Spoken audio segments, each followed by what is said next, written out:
Hello guys, welcome back to The Sofa. Thanks so much for tuning in. I know how much choice there is, so for you guys to listen to my conversations, it does mean a lot. I don't think you'll regret listening to this one. It had a profound effect on me. I find myself referencing parts of the stuff that Neil spoke about all of the time in my daily life. Neil Shah has been making waves in the mental health space for about 20 years. He's a wellbeing visionary, thought leader, author, and generally just a wonderful guy. In this conversation, Neil opens up about his own experience with mental health, falling from the dizzy heights of entrepreneurship at a young age, before having some pretty profound realisations about the path that he wants to lead his life on. We discuss the current state of affairs with mental health and how we can all take more action as individuals. There is so much gold in this conversation, and I hope it leaves you feeling inspired, empowered, and full of hope. Neil, welcome. You made it through the torrential rain. I thought for 1 minute you might not actually get here in the end. Yeah, it was literally like walking through a river coming down the street there. I'm glad I managed to brave the torrential rain. It's been a weird couple of months. It feels like we've got someone else's weather. It feels like we're living in the tropics. As a kid growing up, I always wished I lived in the tropics. Now we've got the tropics. I'm not sure I'm quite so happy about it. Yeah, it's been absolute chaos. I actually had an outfit on my bed ready, but you've come in all the garms. So, Neil, why did you get involved in the world of mental health? It's a great question, Mark. Firstly, thank you so much for having me. It's a real pleasure to be here. I've enjoyed our conversation already. We haven't even got started yet. I didn't choose this path. This path chose me. I'm now coming into 20 years of working in mental health. I run a non-profit charitable organisation called the Stress Management Society, which was set up to essentially create a happier, healthier, more resilient world. Also run a research and consultancy organisation called International Wellbeing Insights that we've been able to work with thousands of organisations on people, culture, wellbeing programmes over the last 20 years or so, and really being able to help them to navigate kind of the mental health and wellbeing space. But my pull into this space came off the back of a first-hand personal experience. I started my first business when I was 24. Not because I cared about the industry that I went into. It was IT recruitment. I saw an opportunity to make some money, and I did. I built a very successful business. Didn't really know what I was doing, which actually worked in my favour. The first year made £700,000. By year two, we were running a business that was making more than £1 million a year. Won a Shell Livewire Young Entrepreneur of the Year award, which is one of my claims to fame. It was up against Innocent, who, a little company, you probably wouldn't have heard them, they make smoothies, and they went on to sell their business for £750 million to Coca-Cola. My story was very different, and it's like you're 26, being invited to number 10 Downing Street to have breakfast with the Prime Minister, Tony Blair at the time. Not proud of that, knowing what we know about him now, but at the time you're a kid, you're with Richard from Innocent having breakfast with the Prime Minister. But it was very much a Wolf of Wall Street existence, if you've ever seen the movie. Too much, too young, too quick, went to my head, living a very ego-fueled existence, and there was many direct parallels to the Wolf of Wall Street. We'll just leave it at that. And when you are on the path that's not taking you to your ultimate destiny, the universe has a way of giving you a bit of a course correction. And mine was very similar to Jordan's, to be fair. And 26, 27, 4 years after starting that business, I'd made some very poor decisions, like asking my best friend to be my business partner, and building a business that was there for the good times and really enjoying what I was doing, both from a business perspective and a social perspective. And then finding that in a very short period of time, things changed, the market changed, and I found myself in a whole heap of trouble. Went through a 3-month period of losing the business, losing all my money, cars repossessed. Most of the people I thought my closest friends turned their back on me. The person I was in a relationship was cheating on me. Everything that I defined my life by disappeared overnight. And it hit me hard.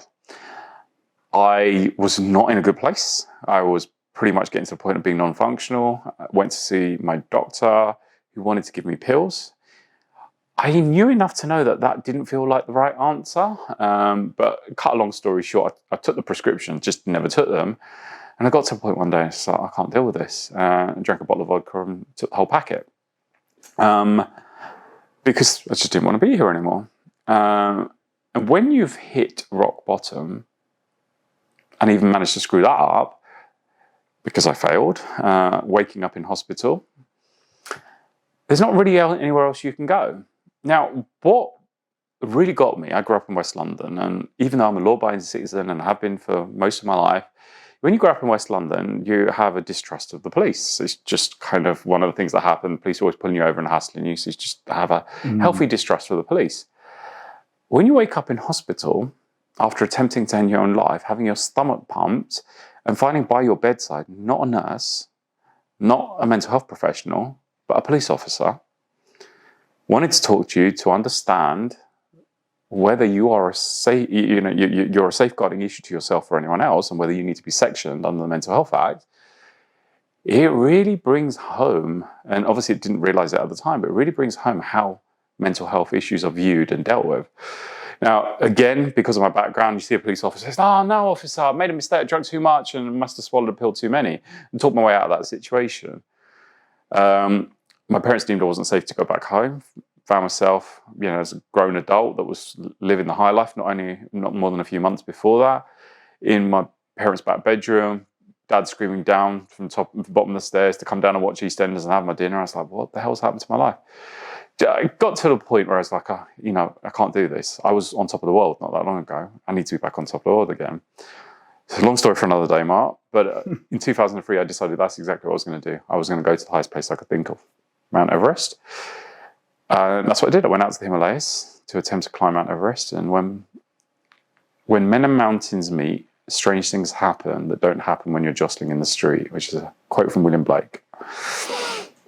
And out there, I guess I went out there an atheist.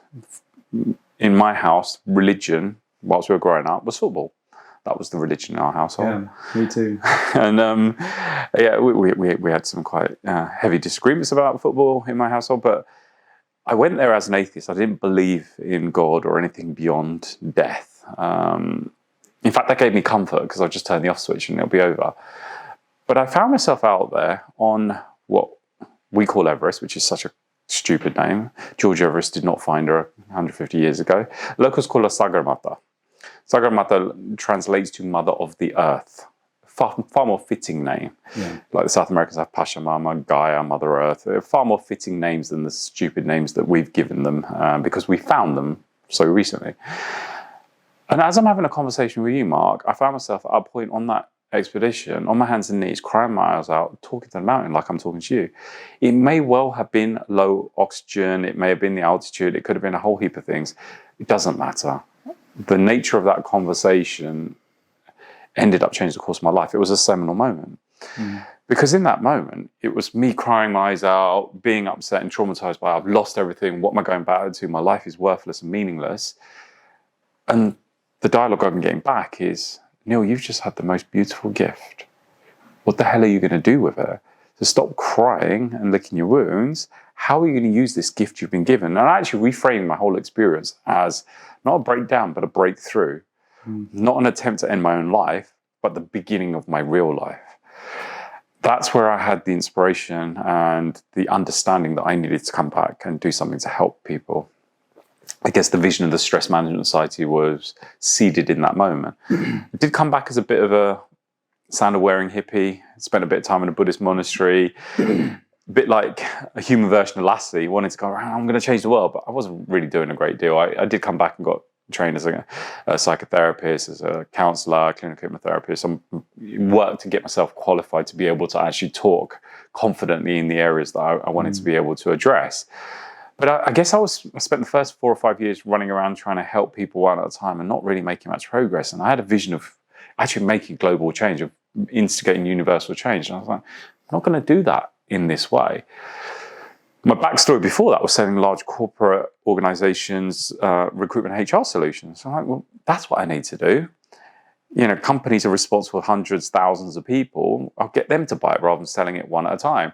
So that's where what is now called International Wellbeing Insights came into play, which is essentially, I guess, what I would describe as a Robin Hood approach. Sorry for any corporate clients that are listening to this. We take from those that can afford it to fund the projects for those that can't. So we're now running programs. Our largest clients is Philips, for example, DHL running global programs like mental health champions programs. We're training thousands of people around the world to be kind of driving forward the mental health agenda within those organizations. And that helps to fund our non-commercial programs. Like we're partnered with Charlton Athletic Football Club at the moment, running programs for youths in Southeast London, often kids that are excluded from school, really underprivileged backgrounds, getting them off the street, getting them to use the facilities, the footballing facilities, but also teaching them life skills, resilience skills, and also feeding them. Because a lot of these kids, if they're excluded from school, there's no guarantee of a meal. So what I'm really grateful for is that experience I had ended up not only changing the course of my life, but put me on a path that 20 years later, in 2022, I can say we've helped hundreds of millions of people. And when I say that, it's just I have to pinch myself. Is that true? That, there's been programs and things that we've been involved with that literally reached tens of millions of people. We've helped thousands of organizations. We work with countries at a national level on programs around mental health. So I guess I had to have that experience. I had to go through that to be here having this conversation with you today. And this is where a lot of people, when they have traumas and challenges in their life, if you look at the model of grief, the final stage is acceptance, where you've gone through the process of forgiveness and I accept this has happened to me. But that's missing a step. What I'm here to say to you, Mark, there's a final step, which is gratitude. Because out of the biggest traumas in our life come the greatest opportunities for growth and expansion. And you asked me what's my backstory. It was having to go through that, what people would describe as a dark night of the soul kind of experience. But it was through that I realized who I actually was. I learned about myself at a layer of truth that I would never have experienced if I hadn't had that experience, had that moment. I mean, wow, what a story. Thank you so much for sharing such an in-depth and touching story that has happened to you and led you to where you are today.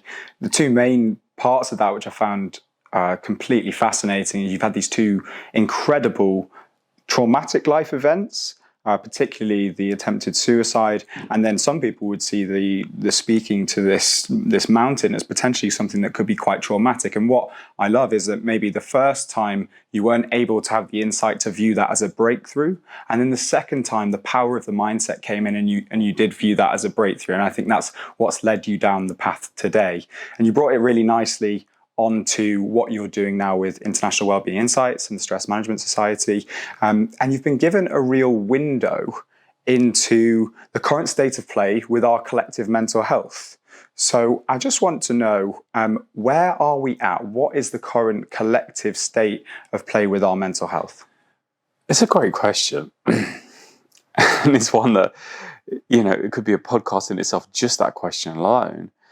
Because when I started in this industry in 2003, there wasn't an industry. This whole kind of wellbeing mental health industry, as in sort of, private sector kind of approach, the commercial approach, didn't really exist. There was probably a handful of people, Professor Carrie Cooper, Stephen Palmer, and myself, really.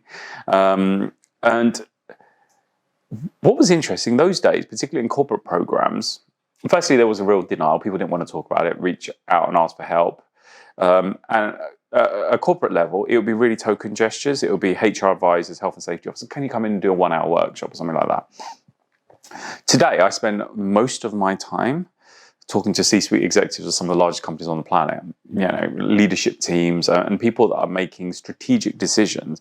So this is viewed very differently at a commercial level, at a corporate level.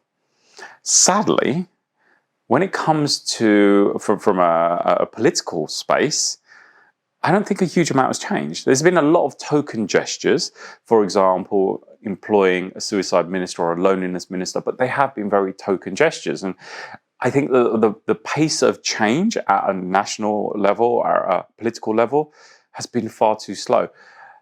And we were just starting to get to the point where we were seeing more awareness campaigns and more kind of organizations stepping up to actually address this, even though they didn't have a remit to do so. Like Lloyds Bank, for example, when they ran that campaign where people putting post-it notes on their head saying, I've got schizophrenia, bipolar, etc. Most people don't know the origin story of that. It was when their head at the time when they were Lloyds TSB, Anthony Horto-Osorio, had a very public breakdown, was asked to step down from his role to go through a rehab process because he had a bit of a breakdown. When he came back, obviously he had a personal experience, and that led to a whole culture change within the organization. So we were starting to get traction, and we were starting to get to the point where There were loads of different people popping up, providers and apps and technological solutions. And COVID came along and shook the tree. Yeah. And all of a sudden, during the COVID era, there were many people that were accusing me of weaponizing mental health and that I've got blood on my hands because I dare to talk about mental health when there's a pandemic. I was like, all life is equal. Sure. Like, I'm vegan. That's my philosophy in life. All life is equal. So it really got to me that COVID lives had more political leverage, war lives, terrorism lives have more political leverage than mental health lives.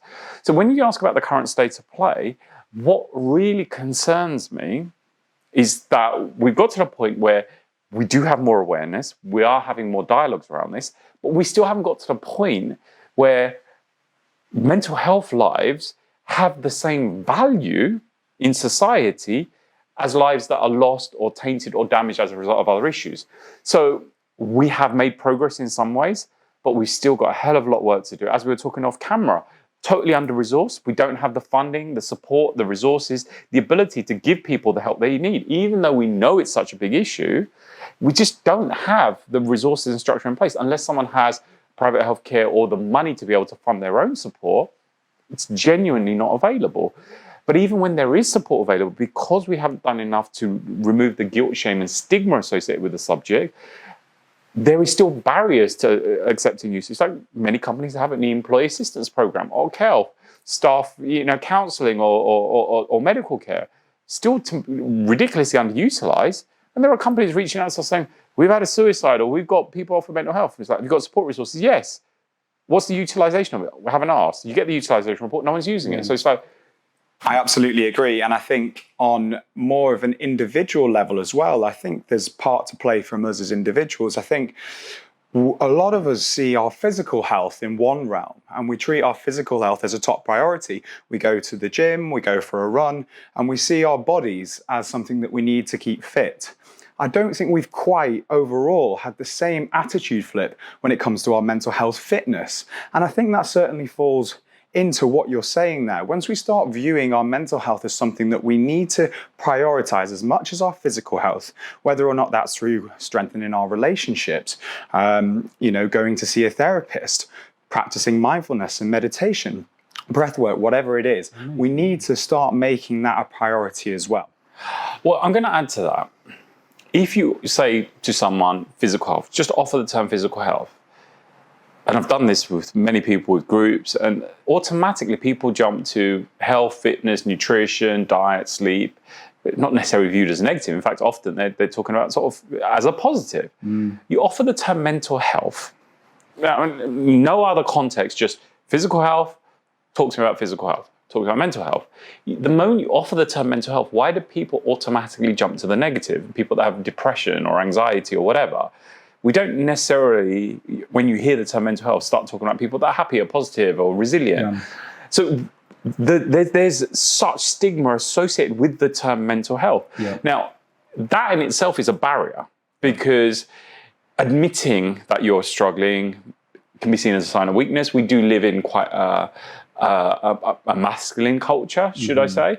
And this is not male-female, by the way. So the masculine-feminine is called more the energy that we come from.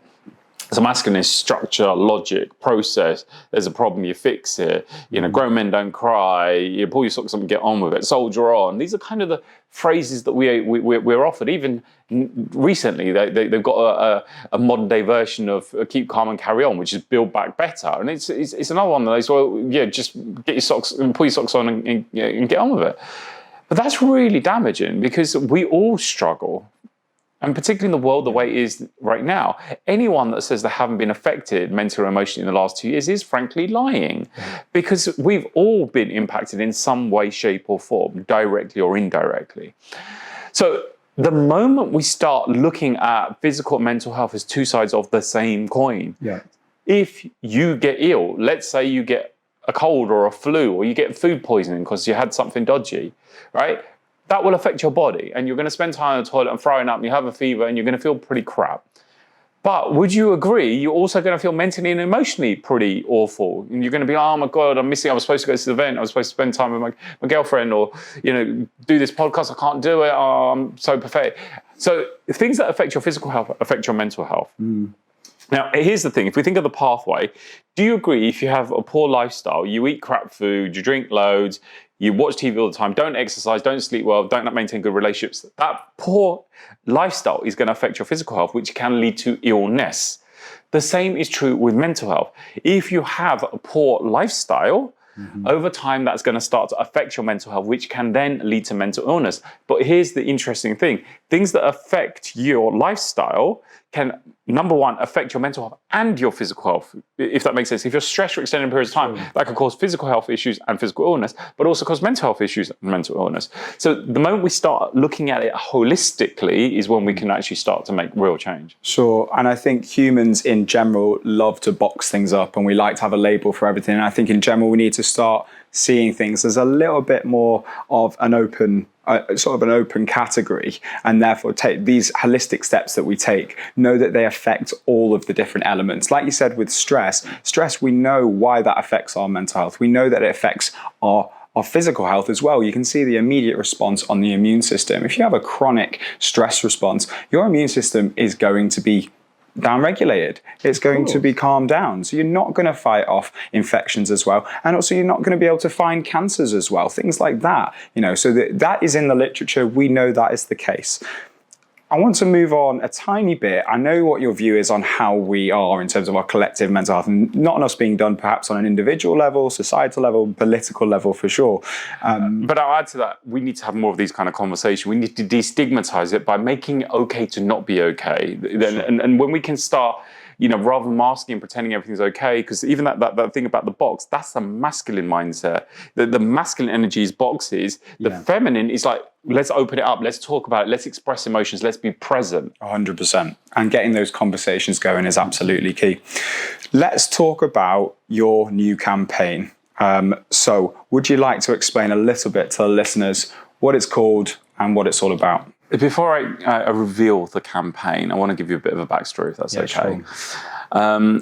There's a gentleman called Mo Gaudat. Mo Gaudat, the chief happiness man, right? Chief happiness man, did this great body of work around happiness. Incredible man. And his journey into happiness, his backstory for those that have not come across him, he was the CEO of Google X, as one of the people that's been driving the whole AI revolution.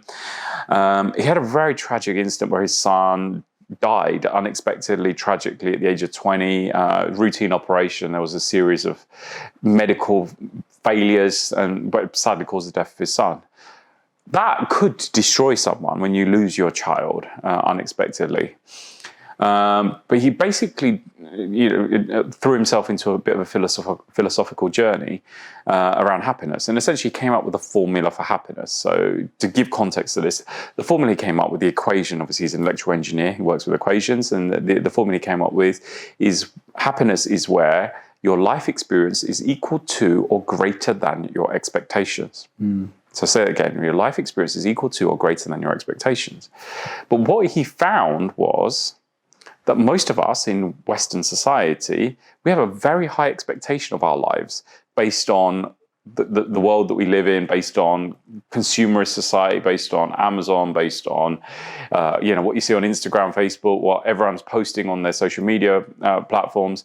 So we kind of build this image of what our life should be like, yet for most of us it doesn't marry up, so we end up feeling miserable. But he looked at cultures around the world, and we mentioned some of them earlier, like the blue zone cultures where they tend to live longer, happier lives, where they don't have as much as we do, but they have lower expectations. So, and their life experience tends to be greater than their expectations. Because their expectations are, I want to spend time with the people I care about. I want to make sure I've got some food and some water, and I'm healthy, and I've got a bed to sleep in, etc. Whereas ours are, I need the latest iPhone and the TV, and I, need to be dining in the finest restaurants, etc. And when that doesn't happen, we end up being miserable. So that was interesting, but I wanted to give some backstory into him and this whole concept of happiness. Because here's the thing. At the moment, we are constantly being fed information that is likely to take us away from happiness. Because number one, we've got an expectation of what our life should be like that doesn't marry up. And then on top of that, we're being pumped full of information like war, terrorism. So like death. social media, we're seeing these high expectations and we're comparing all the time. And then the flip side of that would be the news. The news is, awful and, catastrophizing the whole time. Absolutely. This guy's background is AI. And his prediction is by 2029, AI will pass the Turing test. For those not familiar with the Turing test, is where if you and I were having a conversation and there was a third intelligence here, let's say we're doing this electronically, we're on the phone, and you're being asked which one is the real human, you wouldn't be able to discern. That's the point where AI has reached a point of self-realization, self-actualization. Now, we imagine this to be in the distant future, in 100 years' time. According to the people in the know, that's going to happen in the next 7 years. By 2029, AI will be able to pass the Turing test. In fact, there's a guy from Google right now that started a lawsuit against Google because he says that's already happened and they have sentient AI. They fired him for that, and now he's taken up a lawsuit to protect the human rights of this AI. So it may well be that we've got to the point of self-actualization. By 2045, AI will have got to the point where it's 1 billion times more intelligent than we are as a human species. Give context for that. Right now, we're 1 billion times more intelligent than a fly. AI will look at us in the same way we look at the flies. It's pretty insignificant. Why am I telling you this? Well, if you're AI, you're a toddler. You're figuring out the world around you. You're absorbing the information that's being presented to you. If you're a technological sentience, what medium do you have available to you to explore the world? Technological mediums, YouTube, Facebook, TikTok, etc. You can scroll the internet to build a picture of humanity because you haven't got arms and legs, you can't walk around, so you have to use the information that's available. Mark, if you were going through Fox News, CNN, BBC, Facebook, Twitter, Instagram to form a view on the world around you, what opinion would you form? I mean, you think it was a pretty drastically awful place, wouldn't you? You would think there was just hate and misery everywhere you looked. Absolutely. So that's the information you've been presented. You would form a view about the world and humanity and come to a conclusion it's a pretty negative one, right? Sure. Is that true? Do you believe that? I don't think it's true in the slightest. Neither do I. I think we live in the most advanced state we've ever lived in. I think there's so much good in the world. And I think if you just peel back the surface layers, everything is, well, most things are incredibly beautiful. And you just need to know where to look and know how to look. And thank you. And that's exactly where I'm going with this, is we are not being exposed to the information. We're not being programmed with hope. We're being programmed with fear. You've already said that when we are in a state of stress, and fear obviously induces stress, your immune system's suppressed. We make poor decisions. We can't think laterally. We can't think creatively. We can't problem solve. We go into a place of kind of introverted. We don't trust those around us. People become very compliant when they're in a state of fear. So there may be a narrative around kind of keeping people in a state that doesn't serve us because they do what you want them to do. They buy the stuff you want them to buy, etc. But I don't believe that the world is doomed. I don't believe humans are bad. I believe that there is many millions of incredible things happening in any given moment. We're just not exposed to that information.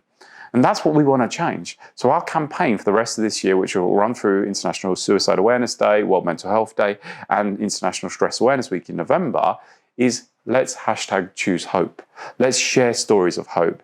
Let's start recognizing that actually, let's not wait for someone else to make it okay. You get to make it okay. Every single one of us does. And to share examples of that so we get uplifted and we get hope by hearing stories of hope. So it's really important to remember thoughts become things. If we are constantly filling our mind with thoughts of doom, gloom and disaster, war, terror, illness, failure, economic challenges, weather, whatever it might be, that basically will then impact the way you live your life. There's lots of studies and evidence that have shown that people who have hope tend to approach their life very differently. They're more likely to be healthier, fitter, they will exercise, go to the gym, they're likely to be prosperous in their careers. Why? If you have no hope, you tend to give up. Why would you bother working out and eating healthy when you could just sit there feeling miserable, order some crap takeaway, and watch some Netflix. So think about how hope changes not only your perspective and your views and your mental and emotional state, but how that might change your life choices. Now, we also have to bear in mind, we've got to the point where, from my direct observation from the work I do, we get to obviously work with tens of thousands of people directly and millions of people through the programs and campaigns that we run. I'm seeing more and more people losing hope every day. I can only hear so many stories, Mark, of people that have taken their own life. And, my story, my journey into mental health started with me facing a moment where I made the decision not to be here anymore. Since then, obviously, I had the opportunity to come to terms with that. It was only 5 years ago that I shared that for the first time. For the first 15 years of working in mental health, nobody even knew that my story started from the back of an attempted suicide. It was my skeleton in the closet. But I kind of got comfortable dealing with it professionally and working with people that, or companies or groups that have faced losing someone tragically through mental health. But it was really hit home 6 months ago, where my best friend Dan got to the point where he lost hope, and he sadly took his own life at the age of 41. Incredibly talented individual, his whole life ahead of him. I knew he was in a tough place. I'd been speaking to him every day, and I was doing my best to be there to support him. And when I got the call, we were supposed to be going away together that weekend for a retreat. And when the phone call came in, I went into shock, but I very quickly got to the point, I can't do this anymore. I literally was ready to turn around and walk away from my career and from organisation, because I felt like a fraud. I was like, I couldn't help my own best friend. And people turned around to me and said, well, it's not your job. I was like, it actually is. This is what I do. It's not like I work in IT or I'm a personal trainer or something. I actually work in mental health. They're like, well, you couldn't have known. I was like, I did know. You're not collectively responsible for every single person, right? I think that's probably what they meant. No, exactly. And I think that's where my first reaction was, I took on full responsibility because he was so close to me. And it's not even like it was close to home. It was at home. It's like my best mate. Yeah. And I literally wanted to turn and run away from everything I do. But then it got to the point where, as we talked about earlier, recognizing that everything that happens, there's a gift and an opportunity within that. The Native Americans taught us there are two wolves, the wolf that makes you strong and the wolf that makes you weak. Which wolf will you feed? My initial reaction was to feed the wolf that made me weak, and then it's like, no, I'm going to do something here. And it actually made me double down on my efforts of really wanting to make a difference and becoming more vocal, and also not being scared of saying the wrong thing. Because, Mark, we need to stop putting young people into the ground. We need to stop failing so many people. There are so many people that have lost hope. They are not getting the help and the support they need. The world is crumbling around them. If you're young right now and you're starting out your life, you should be looking forward to exciting opportunities in traveling and your career. Yeah. A lot of young people have had their futures robbed of them because of everything that's been going on over the last couple of years. And it's not over yet, because obviously the economic challenges, etc., their futures are literally being taken away from them. You can see why so many people are getting to that point. Right now, right here is the moment we stop that. We need to give not just young people, every person that is losing or has lost hope, their hope back, by showing them that actually, no matter how dark this moment is, everything changes and everything ends. It's the universal law of impermanence. This is the law in physics. Nothing is permanent. You and I are not permanent. This planet, this building, this structure, this universe, nothing is permanent. If you have a pain in your leg, either it gets better or you die. Either way, the pain ends. Nothing is permanent. Yet many of us have got to the point where we're experiencing pain, trauma, and discomfort, and we can't see it ever ending. So as soon as we can start to recognize, no matter how tragic or traumatic this day is, it will end and a better day will come. And I'm living proof of that. Yeah. But equally, you could be having the best, most incredible, orgasmic day of your life, and that will end and the rain will come. That's okay. When it's like we celebrate the seasons, we celebrate the change in the weather. We also need to get to the point of getting comfortable being uncomfortable. Amazing. Thank you for sharing again that very intimate story. Life is all about choices.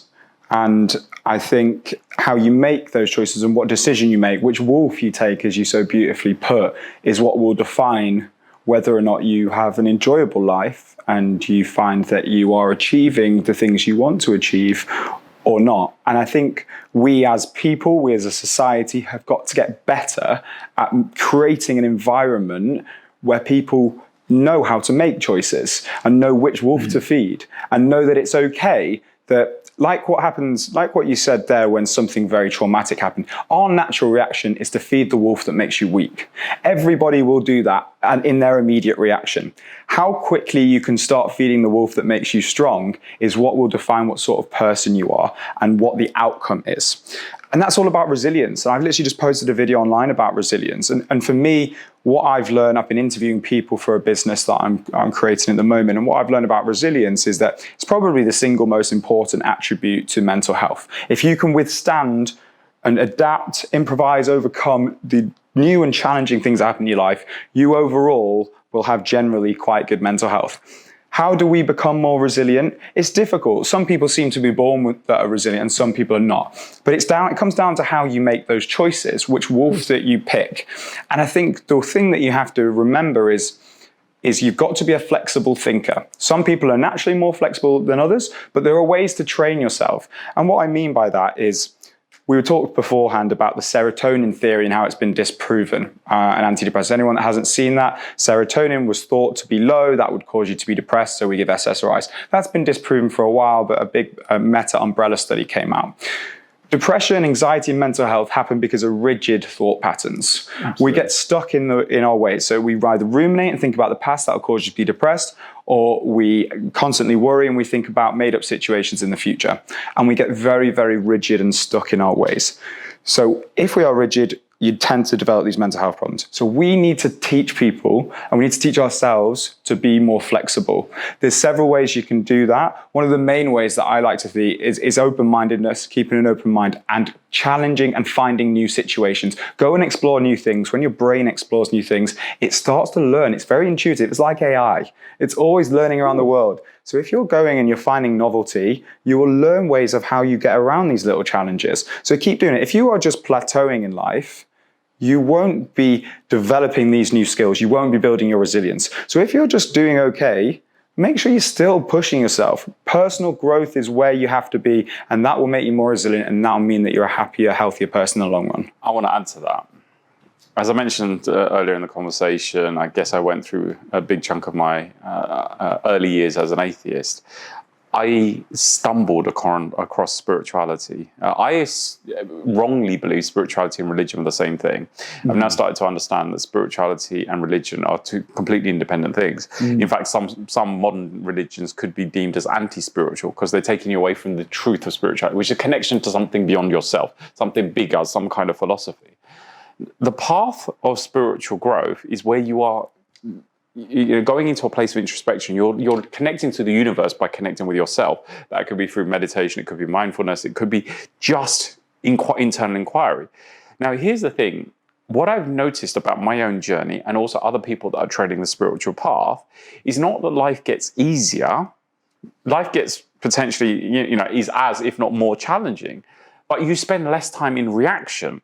So something traumatic happens and you could be derailed for years or months, that relationship breakup, the job that didn't work out, etc. And like 3 or 4 years later, you're still miserable, right?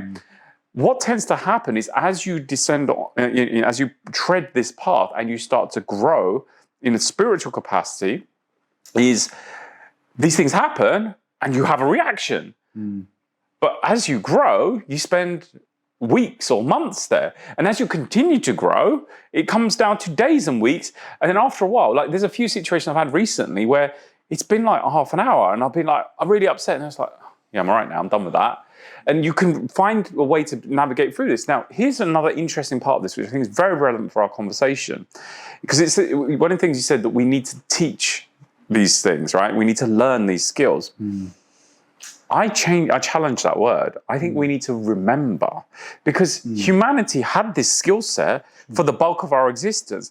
when we look at sort of all the civilizations that predate modern religion, for example, which, modern religions are deemed as humanist religions, which is they put humans at the top of the hierarchy. It's very individualistic. It's like, it's you and God and the rest of it. And you go to this building on this day, read this book, pray in this way, follow these rules.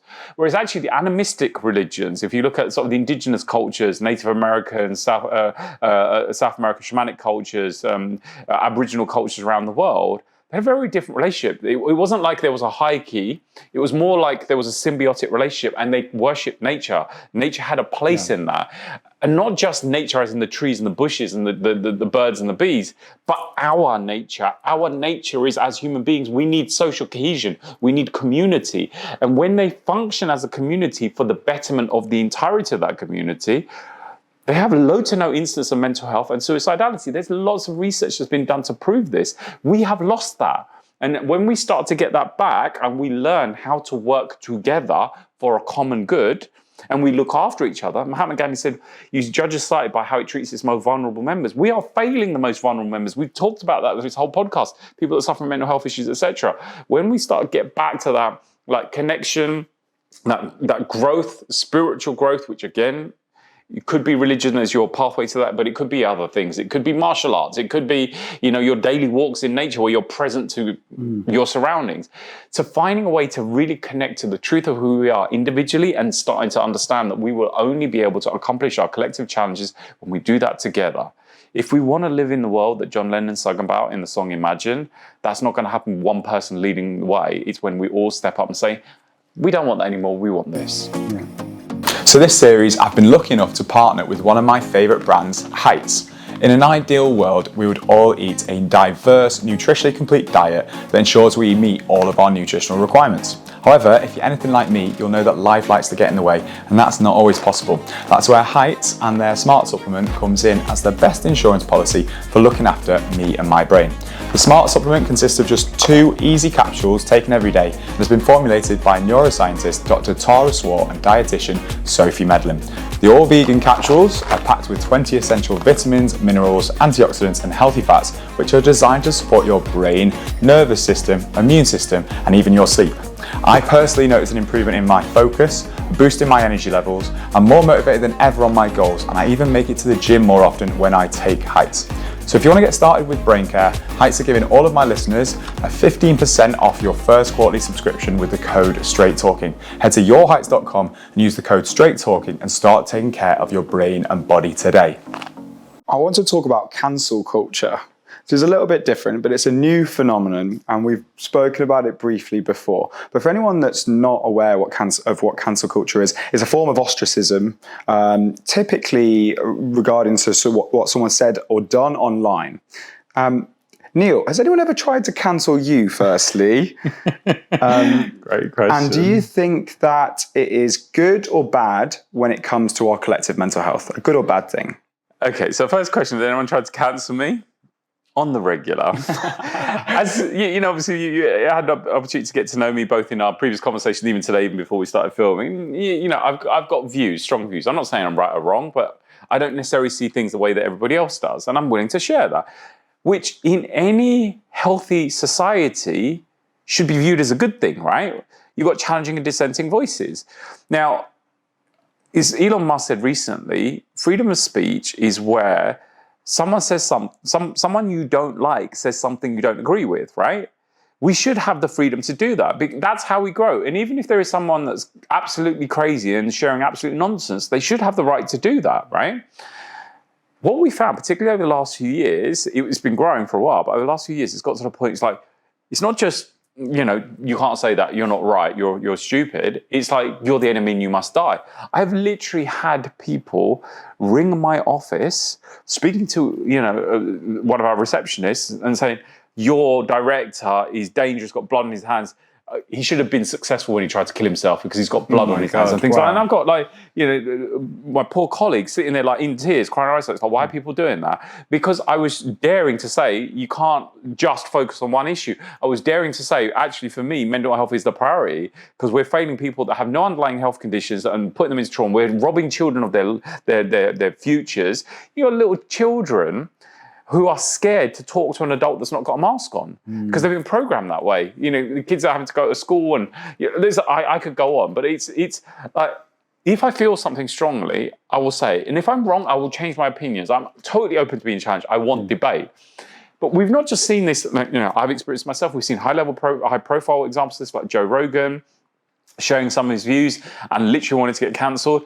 But in the words of Obi-Wan Kenobi, you can't kill me, you'll only make me stronger. And the cancel culture is actually having the reverse effect, because the moment you try and cancel someone, you give them a stronger platform and a louder voice.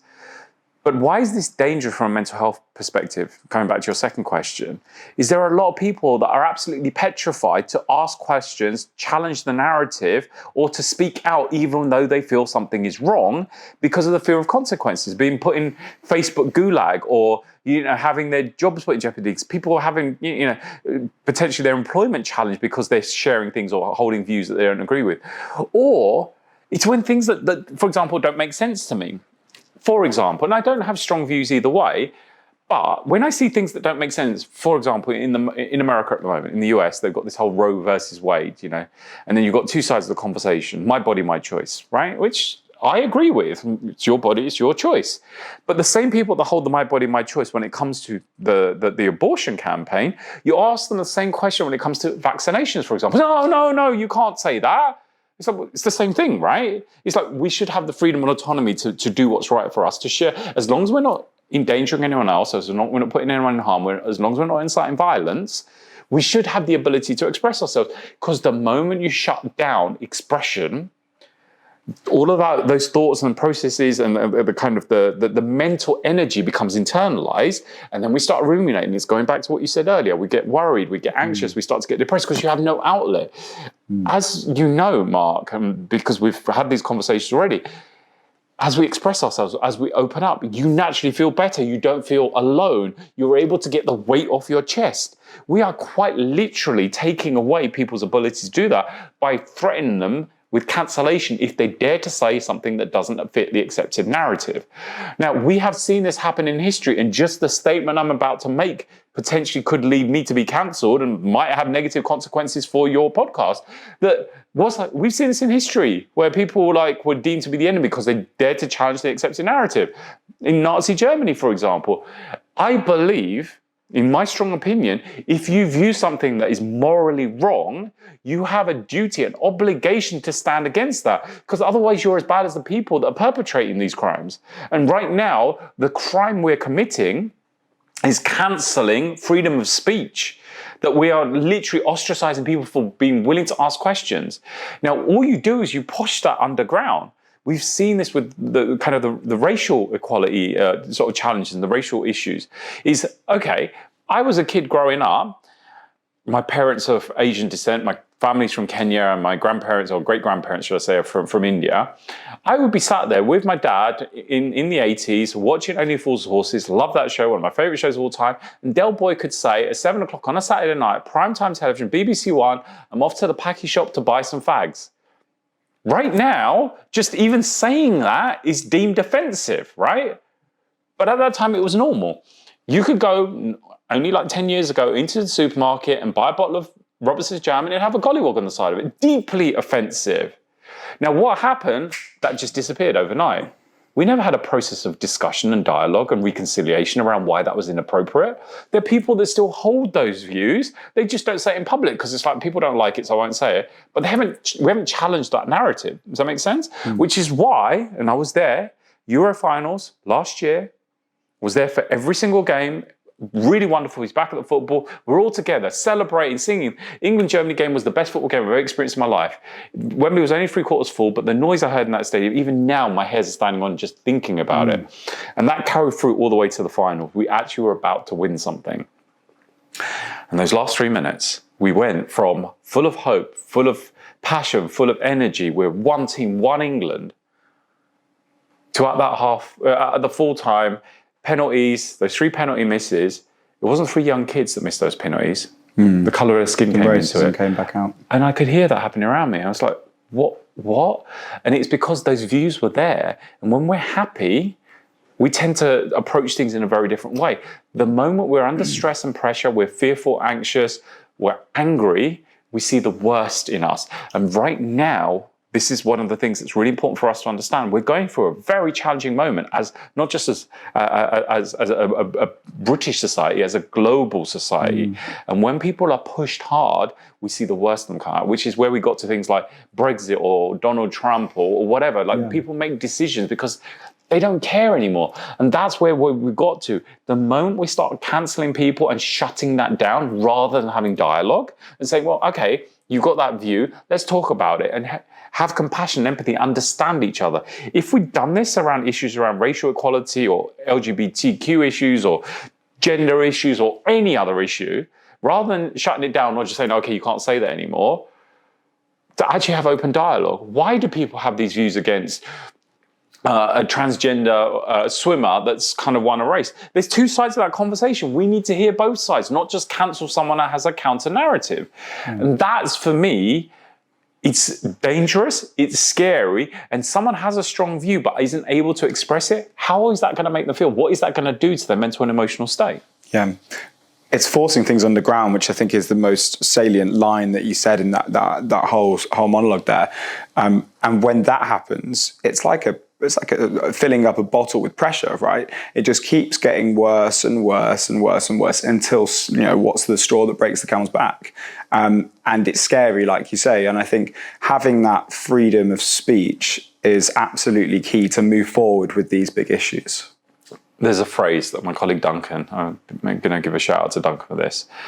He said, you can go too far in the right direction. And I had to sit with that for a long time, but that makes sense. Sometimes with the best intentions, we can do the worst possible things.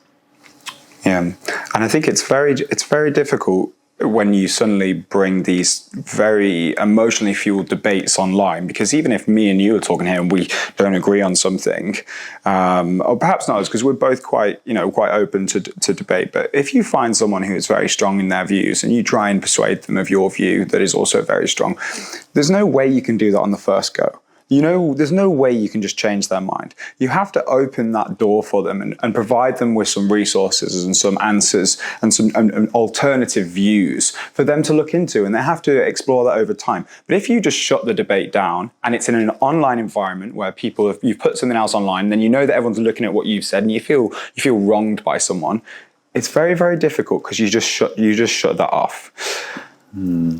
I want to try and give the listeners some actionable tips towards the back end of this conversation. You've been through some immense mental health struggles of your own, but look at you now. You're an incredibly happy, healthy individual, and I want to know, what do you do to cope with those battles?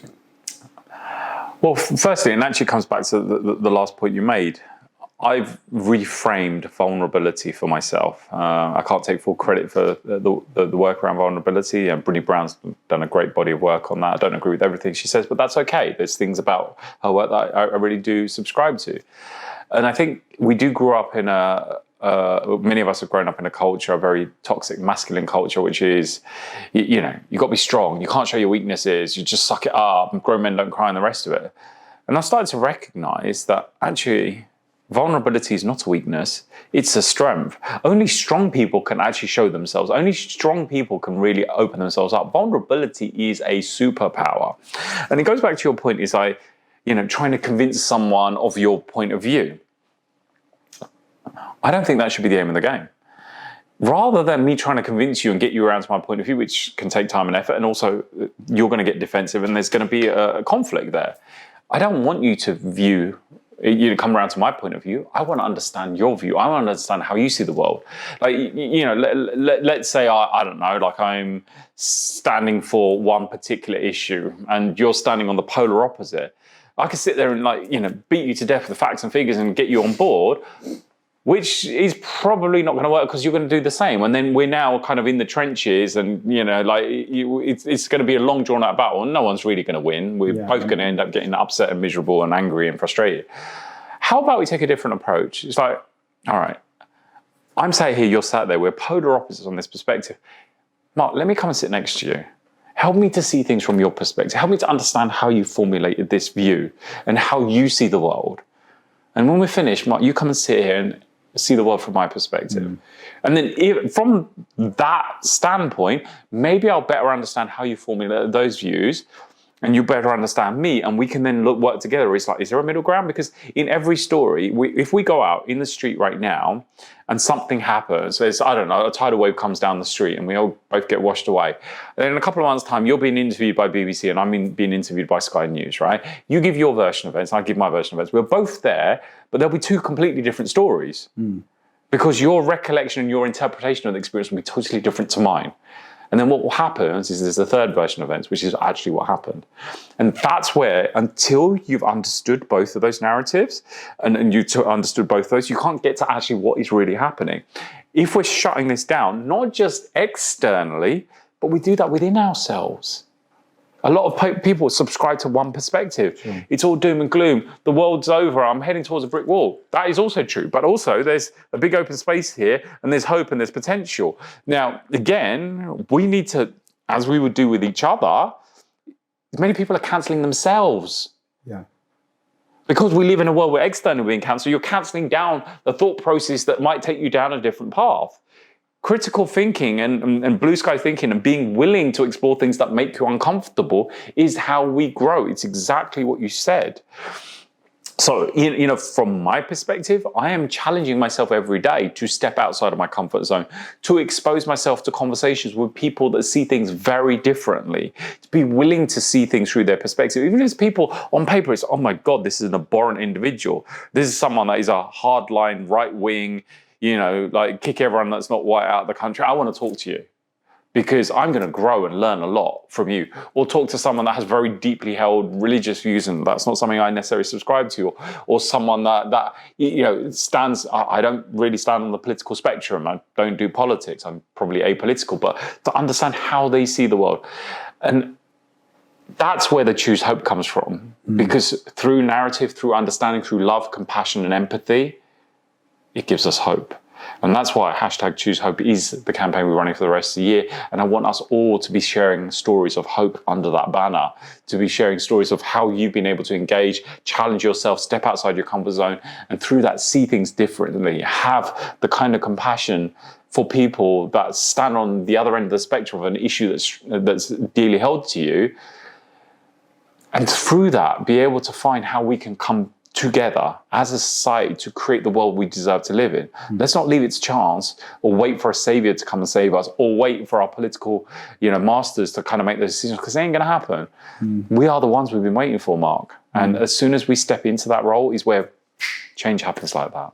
Amazing. So empowering. And I think people taking action on an individual level is where it's got to start. You're not too small to make change. So #ChooseHope and start making that change yourself and watch the domino effect. The butterfly effect is certainly real. Absolutely. So we all spend so much of our lives in the workplace. And like I mentioned before, you've got this direct window, spending much of your life working with many different organizations, huge companies. I want to know what your advice would be to individuals, brands, organizations in how to best create a good culture when it comes to mental health and well-being. How can we maintain happy and healthy employees in the workplace? It's a great question. This is why I spend my life talking about this.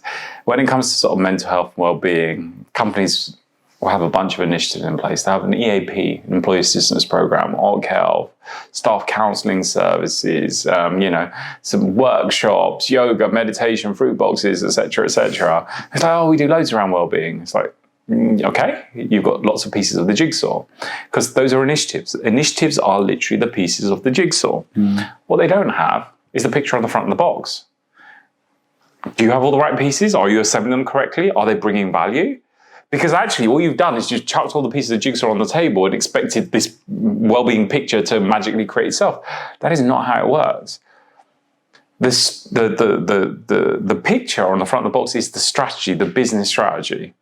Strategy is typically owned by C-suite, exco, senior leadership, the executives or the board. They all come up with a strategy, align it to the business plan, and then it will be, the functional heads that will execute that: HR, health and safety, learning development, employee benefits, etc. So for a very long time, what we found is health and well-being, mental health was left to HR, health and safety, as we talked about. That has started to change. But the big challenge here is far too often it's not seen as a strategic proposition. When I talk about strategy, sales, marketing, facilities, resources, etc., these are all tied to the business plan. Any large organization will have a business plan and they will tie all of these things to the business plan. But people, culture and well-being very rarely is, which doesn't make sense to me. So one of the hats you wear, Mark, you're a doctor. You work for the NHS, right? Mm-hmm. What does the NHS do? Looks after people's health. So it provides different either acute or chronic services for physical and mental health. Okay, yeah. NHS provides that? I would say so. Yeah. NHS doesn't provide that. NHS doesn't provide anything. Why? NHS doesn't exist. It's an idea. Sure. It's a construct. It's a construct. Yeah, the people right? within it. The people. Yeah. That's the point. I've said this point before. The people. You walked me down that one. The people that work there, the doctors, the nurses, the administrators, the people that work in the NHS provide all those services. Absolutely, yeah. Now, again, many organisations, you talk about what do you do? And they'll be like, Google, we, connect people with the right information. We're driving technological innovation, etc. It's like, you don't do that. Google don't do that. The people that work there do that. Mm-hmm. The software engineers and the developers, etc., etc. When we start to understand that even though people are the most valuable resource in any organization, they are the ones that are often seen as an afterthought. There are companies that have better facility management plans, fleet management plans for their cars, technology support plans for their computers than they do for their people. Yeah. It's like, well, that doesn't make sense. Who's going to drive the cars? Who's going to work on the computers if you're not well looking after them? It's like you can't just have tick box exercises. And often these kind of resource plans, etc., are tied to the business plans. Why are we not tying people, culture, and well-being to the business plan? That, for me, is the first thing. Start looking at this as a strategic proposition aligned to your success and performance as a business. We have 20 years worth of data. If anyone's listening to this and is like, where's the data? Give me a shout. I'll give you data that will make you cry. Because actually it's one of the biggest costs facing any organization today. They project that by the year 2030, it will cost the global economy $6 trillion.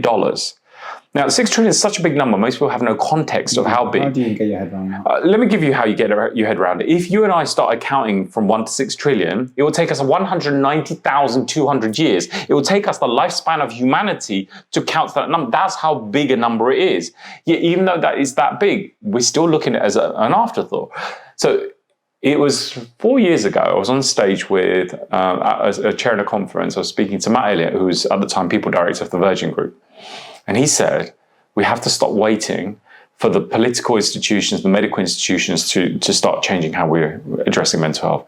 We need to start taking responsibility for that at a corporate level within our organizations. Because it's not just the people that work for us that will impact, it's their families, their children, their partners, their communities. Because when you have been supported, you then take that benefit back to the people around you. It's kind of classic airplane. You put the oxygen mask on yourself first so you can help those around you.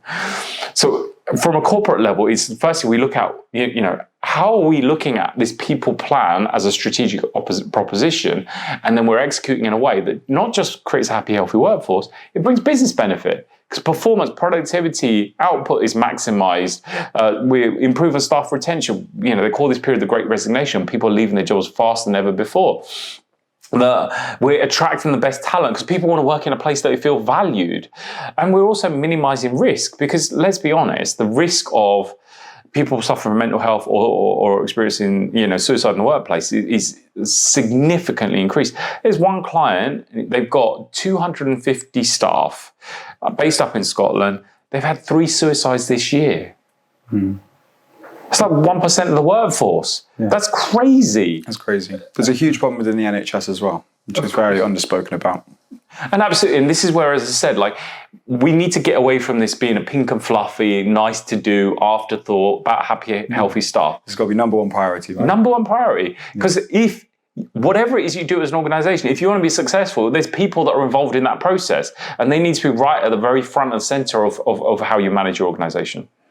Amazing. And that is mainly for people, I guess, that have a little bit more power within the workplace. How do people that, particularly a lot of people, sort of my age and a lot of my friends who are coming into the working world, they've been working for a few years and they're early on in their careers. How do they start getting this into that top number one priority?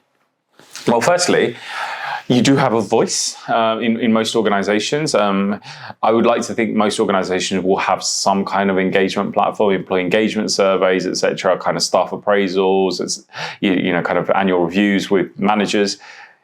We need to look at this like a democratic process. Your vote does count. You can sit there and think, I'm not going to say anything, nothing's going to change. I'm not even going to bother filling the engagement survey. But it's kind of like, complaining about the political system and they're not participating. I would much prefer people go to the polling stations, draw a penis on the ballot paper, which is what I've done for the last few elections, because I don't have a choice. But that is a protest vote. I am actually spoiling my ballot paper because that needs to be counted as a protest vote. So it could well be you go into these kind of discussions, and I am choosing to abstain from this process or this engagement survey because I don't feel that it's being maximized or my well-being is maximized or even supported. But saying nothing takes away your voice and your platform. And I know a lot of people feel very disengaged with the political process en masse, but also very disengaged with the internal process we have within organizations. They just don't want to participate in surveys and audits because it's like, what's the point? But the moment you do that, you've lost your voice. You've lost your ability to complain because you've chosen not to participate. So that's what I say. Is anyone right now, particularly if you're starting your career and you're finding that things aren't being addressed, that you're not being supported, you're not being listened to, you keep raising that. And you raise that with different people at different levels because someone will listen. And also, if you're starting out, you may not be aware your employer not only has a moral obligation, they have a legal obligation, a duty of care responsibility.